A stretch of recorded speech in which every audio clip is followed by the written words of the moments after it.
कभी सोचा है, अगर कोई दर्पण सिर्फ तुम्हारा चेहरा नहीं, तुम्हारे भीतर का डर भी दिखाने लगे तो क्या होगा?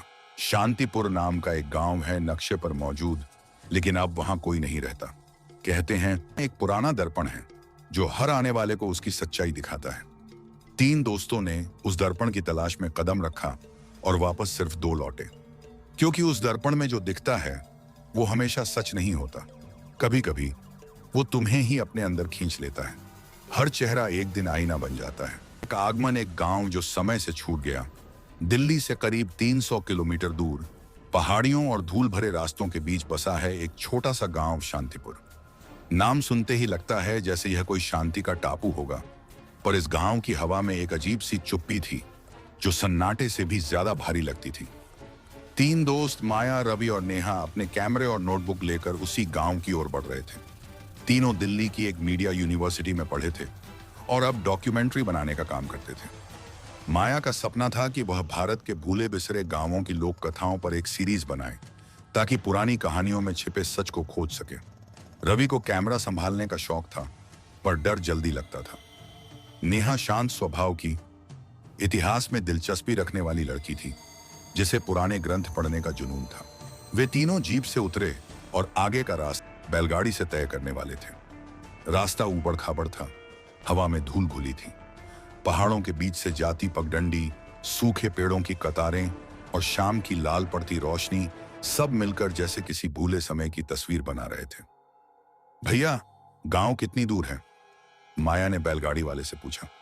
वह बुजुर्ग आदमी था, चेहरे पर गहरी झुर्रियां और आंखों में डर की हल्की परत।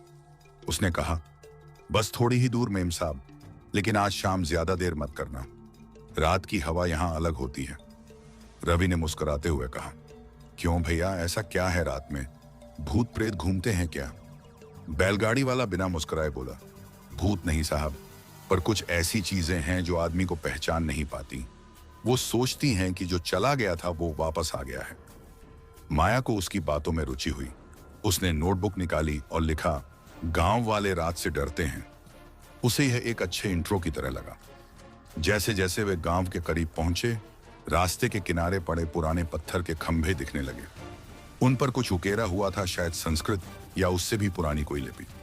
नेहा ने गौर से देखा, ये यज्ञ के प्रतीक लगते हैं। सूर्य, अग्नि, त्रिशूल, किसी अनुष्ठान से जुड़े होंगे। माया बोली, कमाल है, लगता है यहाँ कोई बड़ी पूजा या बलि होती रही होगी। यही तो हमें चाहिए डॉक्यूमेंट्री के लिए। रवि ने थोड़ी झुंझलाहट से कहा।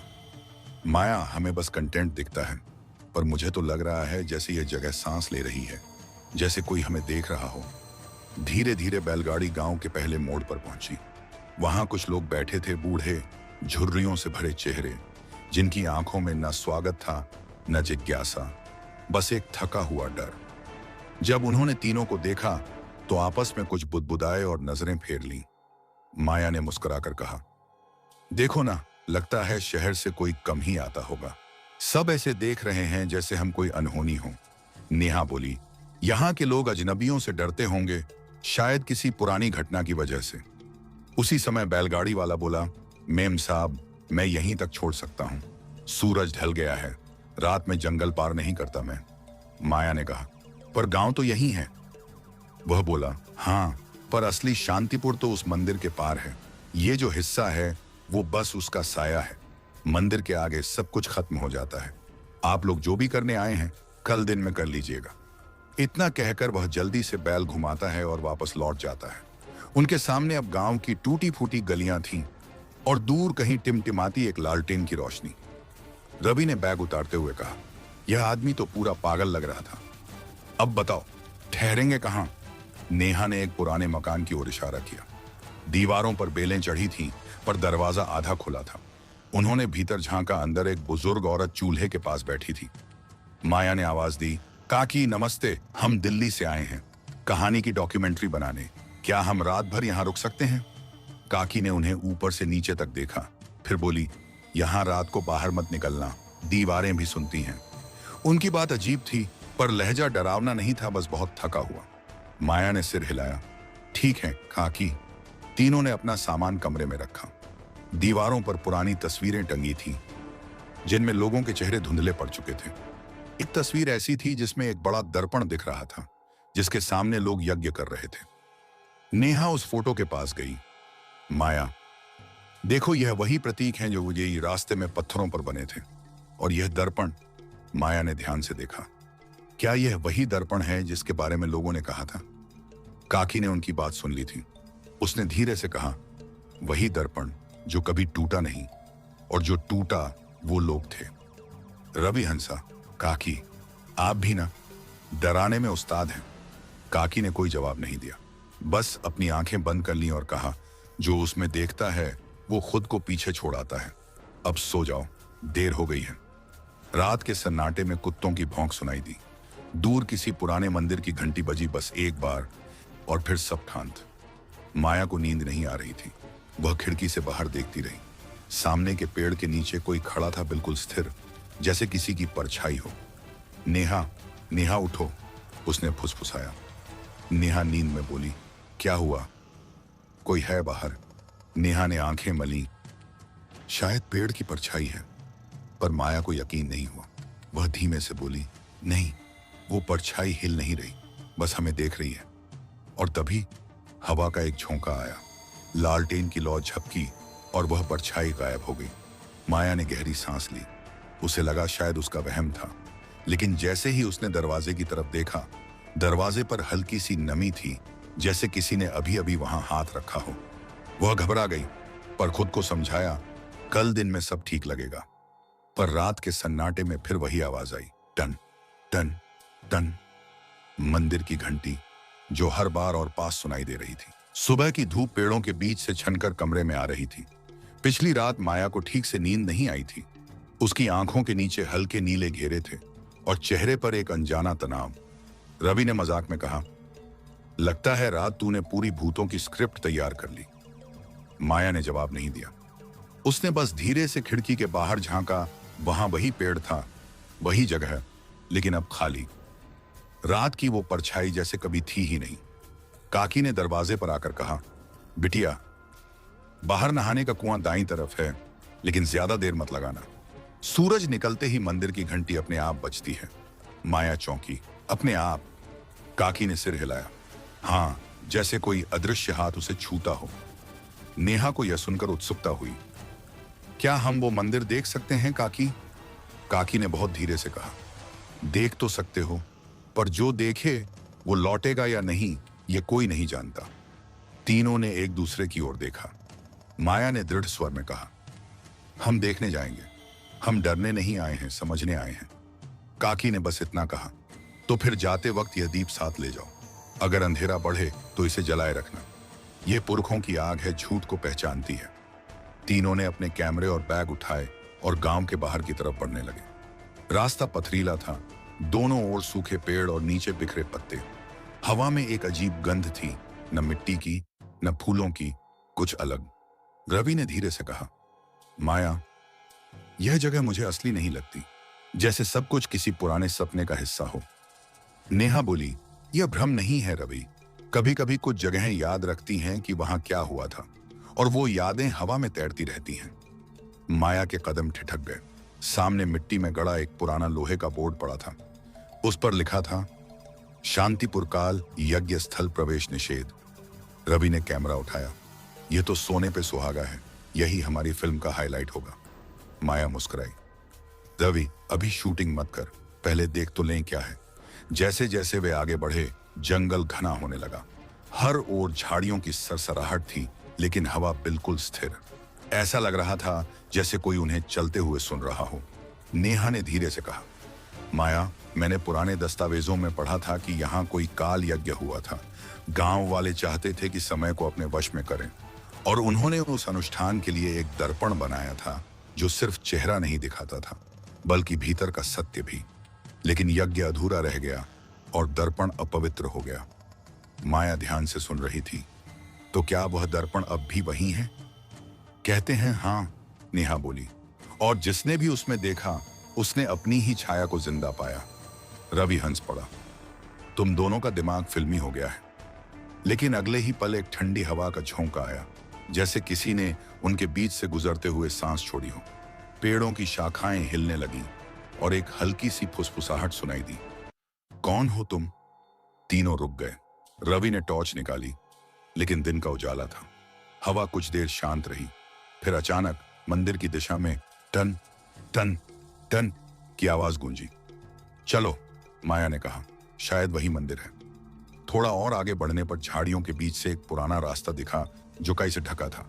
वहां पत्थर की सीढ़ियां थीं जो नीचे घाटी की तरफ जाती थीं, और नीचे एक छोटा टूटा फूटा मंदिर। उसकी दीवारों पर जली हुई लकीरें थीं, जैसे आग ने कभी उसे चूम लिया हो। मंदिर के भीतर एक बड़ा दर्पण रखा था, चौकोर, किनारों पर चांदी की नक्काशी जो अब काली पड़ चुकी थी, पर दर्पण का शीशा अब भी चमकदार था। रवि ने कहा, यह तो जैसे अभी बनाया गया हो। माया उसके पास गई। उसने हाथ बढ़ाया, लेकिन नेहा ने पकड़ लिया। रुको, ताऊ ने कहा था उसमें ज्यादा देर मत देखना। यह सिर्फ चेहरा नहीं दिखाता, यह भीतर का डर जगाता है। माया बोली, मैं डर को देखना चाहती हूँ। उसने धीरे से दर्पण के सामने खड़ी होकर देखा। पहले तो कुछ नहीं हुआ। उसका ही चेहरा दिखाई दे रहा था, थकी हुई आंखें, बालों में धूल, होंठ सूखे हुए। फिर अचानक उस छवि ने मुस्कुराना शुरू किया। माया का चेहरा नहीं मुस्कुरा रहा था, पर दर्पण वाली छवि मुस्कुरा रही थी। नेहा ने घबराकर कहा, माया पीछे हटो। पर माया ठिठक गई। उस छवि की आंखें धीरे धीरे लाल पड़ने लगीं और होंठ खुलकर कुछ बोलने लगे। तू मुझसे डरती है क्योंकि तू वही है जो मैं हूं। माया पीछे हट गई। उसकी सांसें तेज हो गईं। उसने चीखकर कहा, यह क्या है? यह मैं नहीं हूं। रवि ने उसका हाथ पकड़कर खींचा। चलो यहां से। तीनों भागते हुए मंदिर से बाहर निकले। बाहर हवा भारी हो गई थी, जैसे पेड़ भी सांस रोककर खड़े हों। नेहा ने हाँफते हुए कहा, वह दर्पण जिंदा है। यह कोई वस्तु नहीं, यह एक जाल है। जो उसमें देखता है वो अपने भीतर के सबसे गहरे डर में कैद हो जाता है। रवि ने कैमरा गिरा दिया। हमें गांव लौटना चाहिए, अभी। तीनों भागते हुए उसी रास्ते से लौटे जहां से आए थे, लेकिन कुछ गड़बड़ थी। रास्ता वैसा नहीं रहा। पेड़, पगडंडी, पत्थर सब बदल चुके थे। नेहा बोली, यह वही रास्ता नहीं है।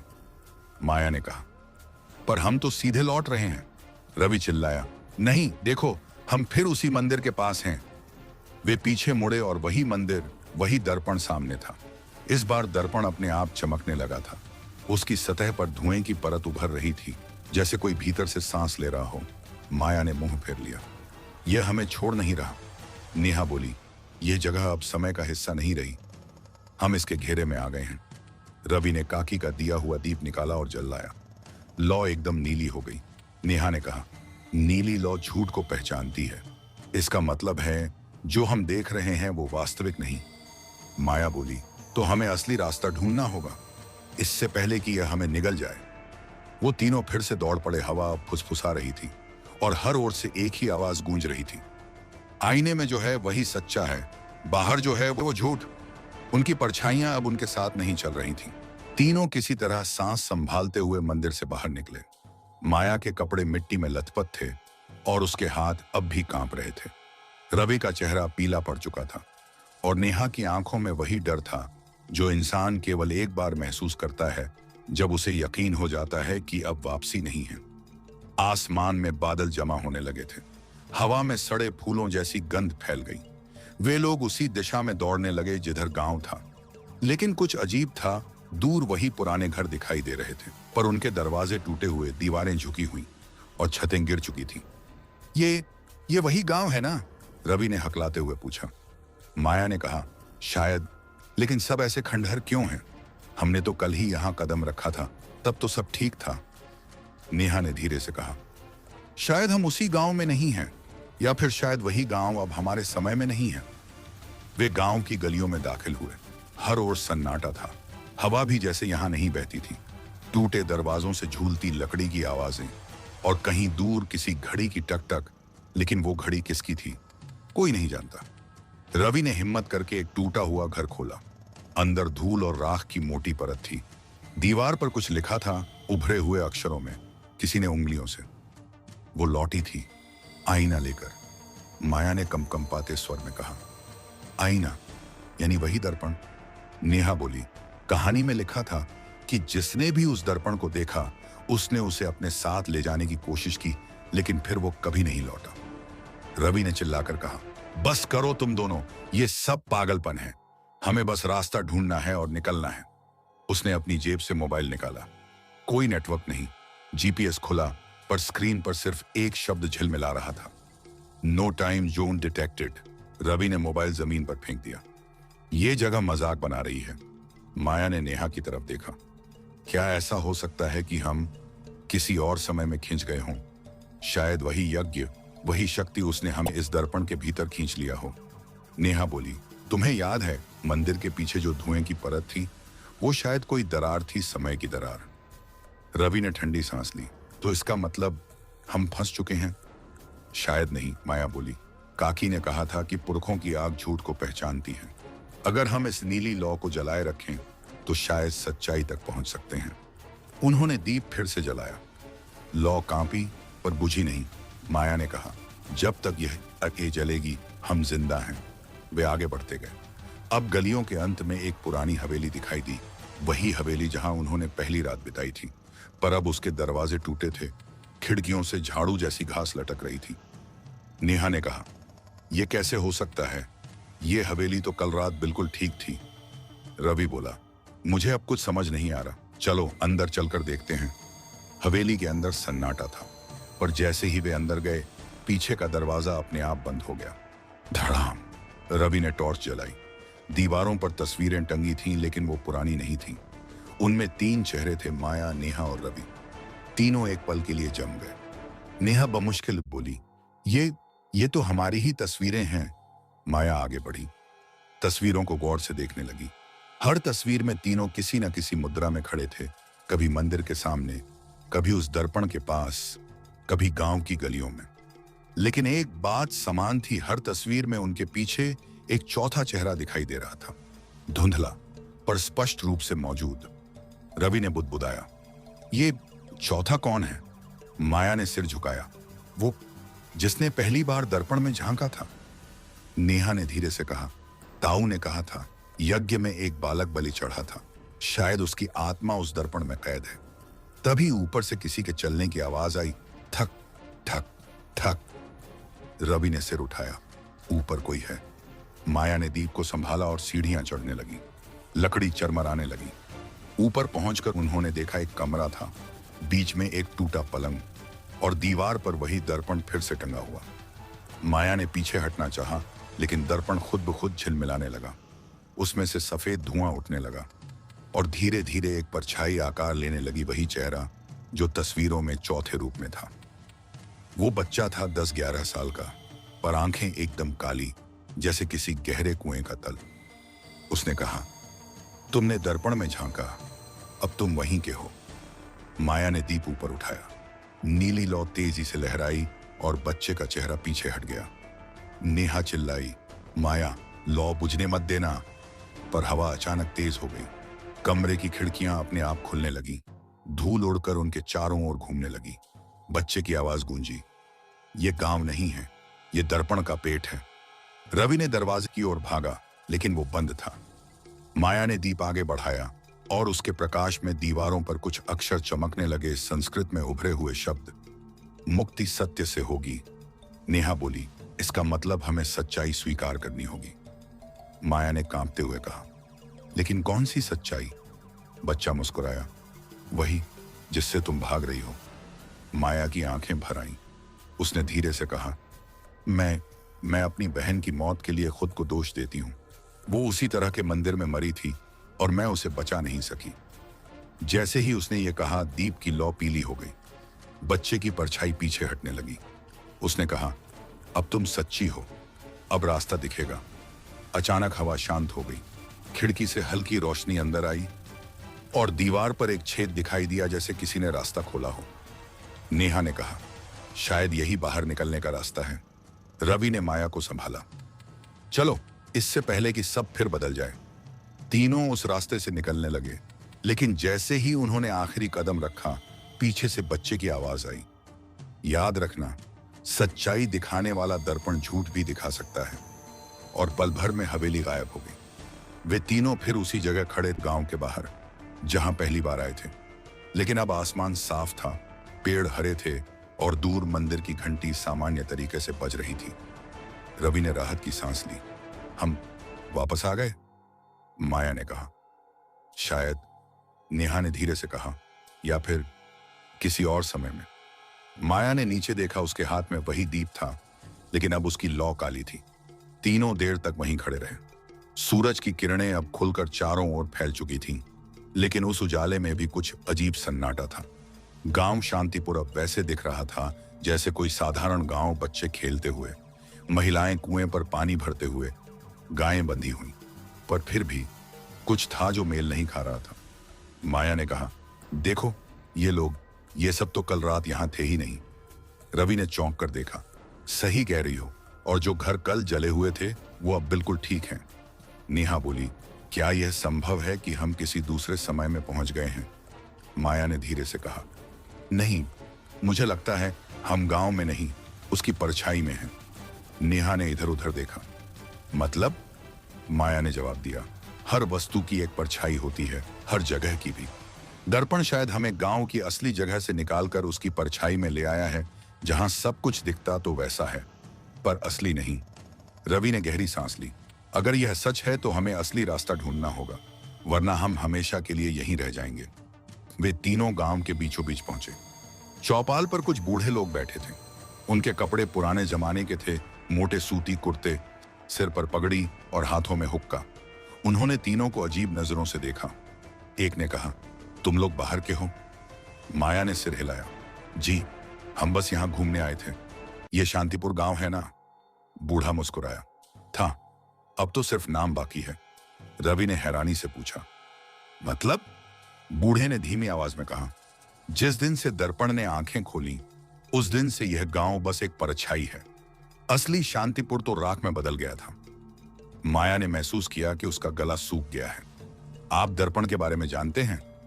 बूढ़ा बोला, हम सब उसके भीतर हैं बिटिया, और जो भीतर है वो बाहर नहीं जा सकता। इतना कहकर बूढ़ा मुस्कुरा दिया, पर वह मुस्कान अजीब थी। उसके होंठ हिल रहे थे, लेकिन चेहरा स्थिर था, जैसे किसी ने उस पर नकाब चढ़ा दिया हो। रवि एक कदम पीछे हट गया। माया, ये लोग इंसान नहीं लग रहे। नेहा ने ध्यान से देखा। चौपाल के सभी बूढ़ों के चेहरे एक जैसे थे। आंखों की गहराई, हाव भाव, यहां तक कि हंसी भी, जैसे किसी ने एक ही चेहरा कॉपी करके सब पर चिपका दिया हो। माया के भीतर ठंड दौड़ गई। ये वही चेहरा है जो हमने तस्वीरों में देखा था। रवि ने कहा, हमें भागना होगा अभी। वे तीनों वहां से भागते हुए गांव के बाहर की ओर दौड़े, लेकिन जितना भी भागते, सामने वही रास्ता, वही पेड़, वही चौपाल। ऐसा लग रहा था जैसे पूरा गांव किसी चक्र में घूम रहा हो। नेहा ने कहा, हम गोल गोल घूम रहे हैं, ये हमें बाहर नहीं जाने दे रहा। माया ने दीप उठाया। अब उसकी लौ राख जैसी थी, न नीली न पीली, बस धुंधली। दीप बुझने वाला है, माया बोली। अगर यह बुझ गया तो शायद हम भी। वह वाक्य अधूरा रह गया। हवा में अचानक वही गंध फैल गई, धुएं और लोबान की। आसमान गहरा नीला पड़ गया, और उसी क्षण गांव के हर व्यक्ति ने सिर घुमाया एक साथ। उनकी आंखें अब बिल्कुल काली थीं। रवि ने चीखकर कहा, ये सब एक ही हैं, एक ही चेहरा। लोग धीरे धीरे उनकी तरफ बढ़ने लगे। उनके कदमों की आवाज एक ताल में गूंज रही थी, ठक ठक ठक। माया ने नेहा और रवि को पकड़कर एक टूटे घर में घसीटा। अंदर अंधेरा था। दीवार पर कुछ लिखा था, दर्पण की परछाई से बचने का एक ही रास्ता है, खुद को पहचानना। नेहा ने कहा, खुद को पहचानना? इसका मतलब क्या है? माया ने गहरी सांस ली। शायद हमें अपनी असलियत का सामना करना होगा। जो डर, जो अपराध बोध, जो सच्चाई हम छिपा रहे हैं, वही हमें यहां कैद कर रही है। रवि ने सिर झटका। मुझे तो कोई अपराध नहीं है, माया ने शांत स्वर में कहा। हर किसी के पास कुछ होता है रवि, कुछ जो वो मानना नहीं चाहता। रवि गुस्से में बोला, मुझे बस यहां से निकलना है, बस। वो बाहर भागा, लेकिन जैसे ही उसने दरवाजे से पैर बाहर रखा, एक तेज रोशनी चमकी और वो पल भर में गायब हो गया। माया ने चीख कर कहा, रवि! पर वहां सिर्फ उसकी परछाई बची थी, दीवार पर जमी हुई, जैसे किसी ने उसे वहीं चिपका दिया हो। नेहा ने कांपते हुए कहा, उसने सच्चाई से भागा और दर्पण ने उसे निगल लिया। माया की आंखों में आंसू आ गए। हमें अब देर नहीं करनी चाहिए। वे दोनों घर के पीछे की ओर बढ़ी। वहां एक छोटा दरवाजा था जो खेतों की तरफ खुलता था।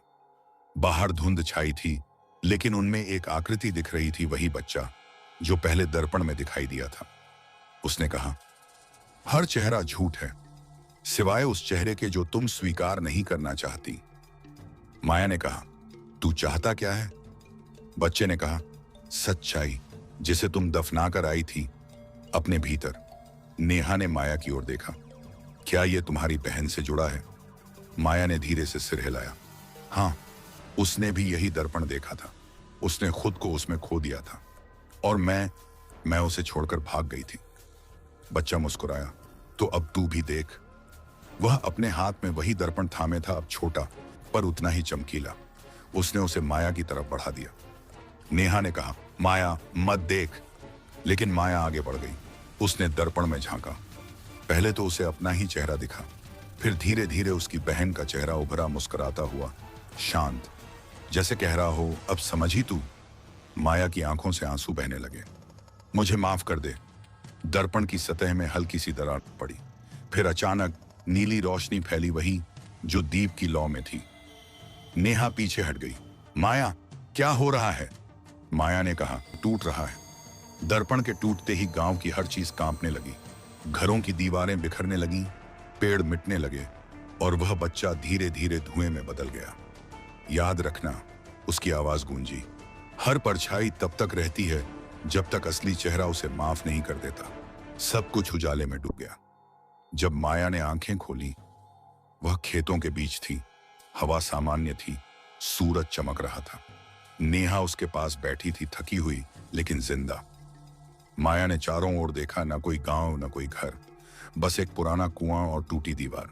क्या हम वापस आ गए? नेहा ने पूछा। माया ने धीरे से कहा, शायद, पर अब कोई परछाई नहीं है। उसने दीप उठाया, उसकी लौ फिर से नीली थी। सूरज अब ऊपर चढ़ चुका था। खेतों के बीच हवा धीरे धीरे बह रही थी, पर उसमें एक अजीब सी नमी थी, जैसे हाल ही में बारिश हुई हो, जबकि आसमान साफ था। माया और नेहा दोनों जमीन पर बैठे थे, एक टूटी दीवार के सहारे। आसपास सन्नाटा था। नेहा ने अपने माथे से पसीना पोंछा। क्या यह खत्म हो गया? माया ने दीप को देखा, जिसकी लौ अब धीमे धीमे सामान्य पीली रंग में बदल रही थी। शायद नहीं, उसने कहा। कुछ चीजें खत्म नहीं होती, बस रूप बदल लेती हैं। नेहा ने चारों तरफ नजर दौड़ाई। कोई आवाज नहीं थी, न गांव वालों की, न पक्षियों की, न हवा की सरसराहट। देखो, नेहा ने कांपती उंगली से इशारा किया। वो रास्ता, वही रास्ता है जो हमने रात में देखा था, जंगल वाला। माया खड़ी हो गई। अगर यह रास्ता अब दिखाई दे रहा है, तो शायद अब यह हमें बाहर ले जाएगा। वे दोनों चलने लगी। रास्ता अब आसान नहीं था। मिट्टी धंसी हुई, झाड़ियां उलझी हुई और हर कुछ कदम पर कोई टूटा हुआ लकड़ी का चिन्ह दिखता था, जैसे किसी पुरानी रस्म का अवशेष हो। चलते चलते नेहा ने पूछा, माया, जब दर्पण टूटा, तूने कुछ देखा था? माया ने एक लंबी सांस ली। हाँ, देखा था, अपनी बहन को, लेकिन वो वैसी नहीं थी जैसी मैं याद करती हूँ। वो शांत थी, जैसे किसी बोझ से मुक्त हो गई हो। मुझे देखकर बोली, अब तेरा डर मेरा नहीं रहा। नेहा ने कुछ पल सोचा।